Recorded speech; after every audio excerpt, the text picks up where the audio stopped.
उन्हाळा चालू झाला म्हटलं की आपलं लक्ष असतं की थंडगार खायचं आणि थंडमध्ये पित्त होऊ नये याकडे आपलं लक्ष असतं. आणि उन्हाळ्यात कडधान्यसुद्धा जास्ती खावं वाटत आणि हव्या तशा भाज्या मिळत नाही, त्यासाठी मार्केटमध्ये आहे ना आपल्याला जावंसं इच्छा होत नाही. पण चवीला चव येण्यासाठी आपण ही मस्त अशी रेसिपी तुमच्यासाठी घेऊन आलो आहे. तुम्ही एकदा नक्की ही रेसिपी ट्राय करा आणि इतकी तुम्हाला आवडेल ना, सुद्धा घरचेसुद्धा तुमचे खुश होतील. आणि करायला जितकी सोपी आहे ना तितकी चवीला अप्रतिम लागते. सुरुवातीला इथे आपण दही घेतलेलं आहे. तुम्ही ताकाची सुद्धा कढी बनवू शकता. दहीची बनवली तर खूप छान लागते आणि वेगळीच चव येते. त्यासाठी बघा, तुम्ही डेअरीतलं दही आणू शकता, घरच्या घरी दही लावू शकता. कसंही तुमच्या जसं तुम्हाला सोयीस्कर होईल ना तसं तुम्ही ही रेसिपी कमीत कमी वेळामध्ये बनवू शकता. अगदी कमीत कमी वेळ लागतो याला, कुठेही जास्त तामझाम करायची अजिबात गरज नाही आहे. जर तुम्हाला घरी दही नसेल तर तुम्ही डेअरीतलं दही आणू शकता किंवा मग ताकसुद्धा आणू शकता आणि करू शकता. तर दह्यामध्ये आपल्याला बेसन घातलेलं आहे आणि छान असं एकजो मिक्स करून घ्यायचं. याच्या पूर्ण गुठळ्या मोडून घ्यायच्या आहेत आपल्याला, पूर्ण सतत असं बघू शकता. मस्त असं आपल्याला हे असं पद्धतीचं फिरवून घ्यायचं. छान असं फिरवून घेतल्यानंतर याच्या गुठळ्या लगेच आपल्याला हे झालेलं आहे बघा. याच्यामध्ये आहे ना एक वाटण घातलेलं आहे, मीठ घालायचं. याचे वाटण म्हणजे मिरचीचा ठेचाचं वाटण आहे ते, आणि ते त्याच्यामध्ये घालायचं. जसं की आपण साधी कढी बनवताना तुम्ही ही कढी फोडणीची सुद्धा बनवू शकता किंवा ह्याच्यामध्ये घालल्यानंतर वरून फोडणीसुद्धा देऊ शकता. पण आज आपण बनवणार आहे दही कढी पकोडा. याच्यामध्ये गरम मसाला, हळद सगळं घालायचं आहे आपल्याला, लाल तिखट वगैरे. परत एकदा छान असं हे मिक्स करून घ्यायचं आहे. आता याची तुम्हाला किती पातळ हवं आहे ना त्यानुसार तुम्ही याच्यामध्ये पाणी वाढवायचं आहे. दाटसर जास्त अशी कढी खावाशी वाटत नाही, तर जास्त पातळी कढी अशी छान वाटत नाही. त्यामुळे मीडियम अशी याची कन्सिस्टन्सी असावी. अशा पद्धतीमध्ये पाणी मापाने तुम्ही घालायचं आहे, तुमच्या अंदाजाने. तुम्ही किती लोकांसाठी बनवता त्यावर सुद्धा पाण्याचं प्रमाण अवलंबून असतं, किंवा दही जितकं घेताना तितकं तुम्ही असू शकता. आता बघा, याच्यामध्ये छान अशी फोडणी घालायची. तेल घेतलेलं आहे 1-2 चमचे, जिरे मोहरीची फोडणी द्यायची. छान असा कढीपत्ता घालायचा. आता तिखट तुम्हाला हवं असेल तर इथे मिरचीसुद्धा तुम्ही ॲड करू शकता. थोडंसं हिंग घालायचा. हिंगाने कोणत्याही भाजीला खूप मस्त अशी चव येते. आणि जे आपलं ढवळून ठेवलेला मसाला घालून ठेवलेली जे ताक होतं ना ते आपल्याला याच्यामध्ये घालून घ्यायचं आहे. आत्ता जरी तुम्हाला कलर आणि हा असा दिसत असेल ना, तर नंतर खूप छान असा कलर येतो. आता याच्यामध्ये ना मला अजून दाटसर वाटत होती, त्याच्यामुळे पाणी वाढवलेलं आहे. तुम्हीसुद्धा पाणी यूज होते. पातळ जितकी कढी असेल ना, म्हणजे इतकीही पातळ नाही पण मीडियम अशी असेल ना, तितकी कढी खूप छान लागते, चवीला अप्रतिम लागते. म्हणजे बघू शकता तुम्ही, छान असं याला कलर आलेला आहे. किती मस्त कलर आला आहे बघा. उकळून घ्यायची, सतत हलवत राहायचं, फाटू नये यासाठी. फाटत नाही पण मस्त असेही करायचं. इथे बघू शकता तुम्ही. आता आपण ही कढई अशीच ठेवून द्यायच्या आणि पकोडे तयार करून घेऊया आपण. इथे मस्त मोठ्या स्लाइसमध्ये इथे आपल्याला कांदा चिरून घेतलेला आहे.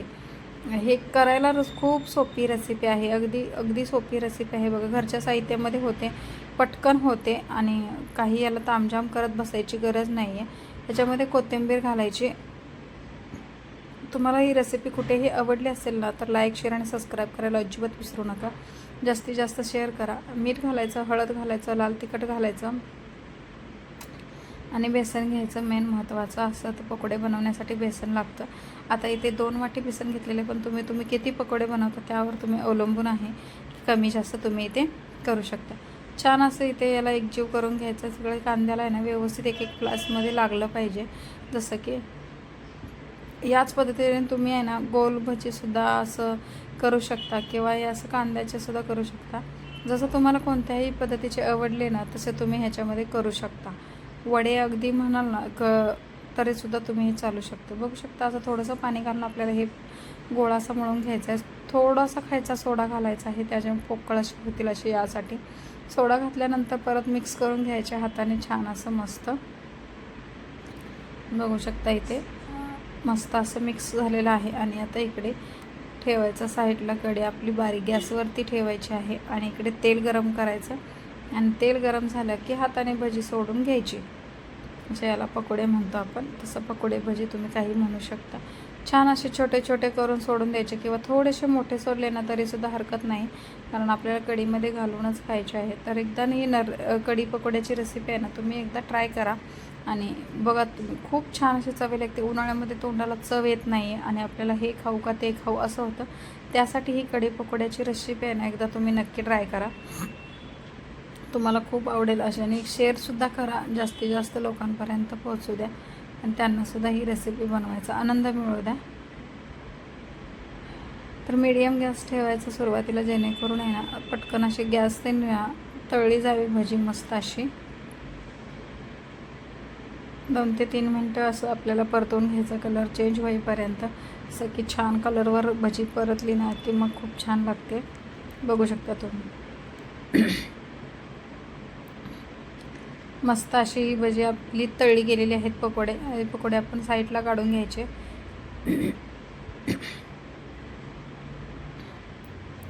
ही रेसिपी आहे ना भाकरीपेक्षा आहे ना भाताबरोबर खूप छान लागते. एकदा तुम्ही ही रेसिपी रात्रीच्या वेळेस जर बनवली ना, छान अशी भाताबरोबर खाऊ. तुम्ही स्वयंपाकाचा सुद्धा तुम्हाला कंटाळा आला असेल ना, तेव्हासुद्धा ही रेसिपी तुम्ही नक्की ट्राय करू शकता.